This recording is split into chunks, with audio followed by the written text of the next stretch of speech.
அனைவருக்கும் வணக்கம். உங்கள் அனைவரையும் தஞ்சை சமையலறையில் சந்திப்பதில் மிக்க மகிழ்ச்சி. இன்னைக்கு நம்ம பார்க்க போகிற டிஷ் வாழைக்காய் வறுவல். எப்படி செய்யலாம் பார்க்கலாம் வாங்க.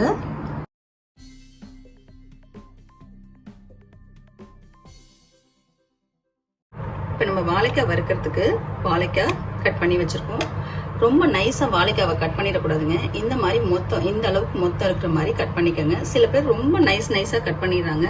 அப்போ வாழைக்காய் வறுக்கும் போது என்னாகும், நல்லா வறுக்காம துண்டு துண்டா வறுக்க வராது, அப்படியே ஒரு மாதிரி கூழ் மாதிரி ஆயிடும். அந்த மாதிரி ஆகக்கூடாது. இப்போ நம்ம கொஞ்சம் போல மஞ்சத்தூள் சேர்த்துருக்கோம். இப்போ வாழைக்காவுக்கு தேவையான அளவுக்கு உப்பு சேர்த்துக்கோங்க.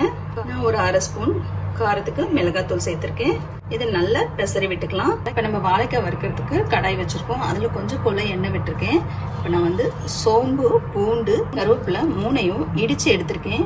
கொஞ்சம் போல லைட்டா இடிச்சு தட்டி எடுத்திருக்கேன். இது கூட சேர்த்துக்கலாம். நீங்க தட்டிட்டு போட்டீங்கன்னா ரொம்பவே நல்ல வாசனையா இருக்கும். அதனால நான் தட்டி எடுத்திருக்கேன். ஆல்ரெடி நம்ம மஞ்சத்தூள், மிளகாத்தூள், உப்பு போட்டு பெசரி வச்ச வாழைக்காவையும் இது கூட சேர்த்துக்கலாம். இது அந்த பூண்டு இது கூட நல்லா வதங்கிறதுக்கு லைட்டாக இதை பரட்டி விட்டுக்கோங்க. அது எல்லாத்து கூடயும் நல்லா சேர்ந்துக்கட்டும்.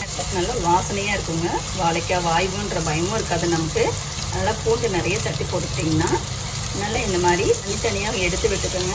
இப்போது கொஞ்சம் போல் நான் அந்த கிண்ணத்தில் இருக்க சாந்தெல்லாம் சேர்த்து கழுவி கொஞ்சமாக தண்ணி வச்சுருக்கேன். வாழைக்காவுக்கு நிறைய தண்ணி வச்சிடக்கூடாதுங்க.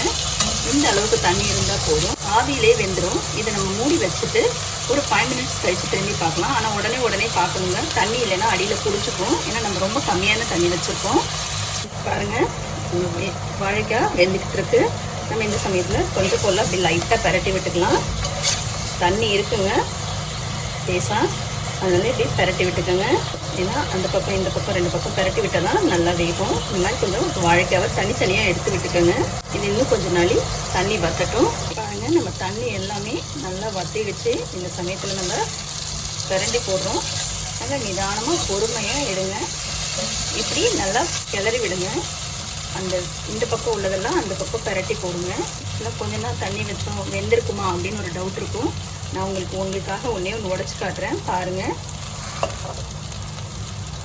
2ஆக உடச்சிட்டேன். பாருங்கள், நல்ல மாவு மாதிரி வெந்திருக்குங்க. ஸோ இந்த மாதிரி கொஞ்சமாக தண்ணி வச்சு வறுவல் பண்ணோன்னா ஒரு முனை கூட முறியாமல் நம்ம வாழைக்காவை நல்லா ரோஸ்ட் பண்ணி எடுக்கலாம். இப்போ இது நல்லா உங்களுக்கு ரோஸ்ட்டாக வேணும்னா நீங்கள் இப்படி லோ ஃப்ளேமில் வச்சுட்டு கொஞ்சம் போல் எண்ணெய் சேர்த்துக்கோங்க. பாருங்கள், கொஞ்சோண்டு ஒரு அரை ஸ்பூன் போல் நம்ம எண்ணெய் விட்டுக்கலாம். ரொம்ப கூட எண்ணெய் தேவையில்லைங்க. இது இப்படியே இருக்கட்டும். இப்படியே லோ ஃப்ளேம்லேயே வச்சுருந்தீங்கன்னா நல்லா ரோஸ்ட் ஆகிடும். பாருங்கள், நம்ம வாழைக்காய் நல்லா ரோஸ்ட் ஆகிக்கிட்டே இருக்குங்க. பாருங்கள், ஒரு வாழைக்காய் கூட உடையாமல் நம்ம எப்படி ரோஸ்ட் பண்ணியிருக்கோங்க. இந்த மாதிரி நல்லாவே வாழைக்காய் வறுவல் ரோஸ்ட் பண்ணாங்க. இது சாப்பிட்றதுக்கு சூப்பராக இருக்கும். சாம்பார், ரசம், சூப்பு இது கூட எல்லாம் சாப்பிட்டா ரொம்ப அருமையான, தயிர் சாதத்துக்கு கூட சாப்பிட்டா ரொம்ப அருமையான காம்பினேஷன் இருக்கும். லெமன் ரைஸ், புளி சாதம் எல்லாத்து கூடயுமே இது நல்லா மேட்ச் ஆகுங்க. நீங்கள் ட்ரை பண்ணி பாருங்கள். குழஞ்சி போகாமல், உடஞ்சி போகாமல் நல்ல கிறிஸ்பியாக வாழைக்காய் வறுக்கிறது எப்படின்னு பார்த்தோம். இது எல்லாருக்குமே ரொம்ப பிடிக்கும்.